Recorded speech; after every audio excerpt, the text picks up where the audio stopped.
রাজস্ব নীতি ও রাজস্ব ব্যবস্থা বিভাগ ফেব্রুয়ারি থেকে শুরু হবে বলে জানিয়েছেন প্রধান উপদেষ্টা প্রেস সচিব শফিকুল আলম। রাজধানীর হেয়ার রোডে ফরেন সার্ভিস একাডেমিতে ব্রিফিংয়ে তিনি তথ্য জানান। এ সময় তিনি বলেন, স্বাস্থ্যসেবা ও স্বাস্থ্য শিক্ষা বিভাগ একীভূত করা হয়েছে। মহিলা ও শিশু বিভাগ ছিল পরিবর্তন হয়ে এখন নারী ও শিশু মন্ত্রণালয় হয়েছে, তবে ইংরেজি নাম আগেরটাই থাকবে। ব্যবস্থাপনা বিভাগ নামে দুটি প্রশাসনিক বিভাগ গঠনের প্রস্তাব অনুমোদিত হয়েছে।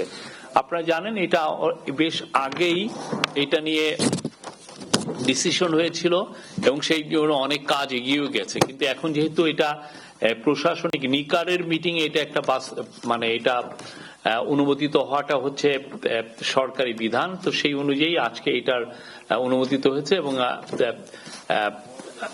এনবিআর এর যে বর্তমান চেয়ারম্যান উনি বলেছেন যে এই পুরো দুইটা বিভাগ ফাংশনিং শুরু করা ওনারা এক্সপেক্ট করছেন যে এটা ফেব্রুয়ারি মাসে এই দুইটা বিভাগ পুরোপুরি কাজ শুরু করবে।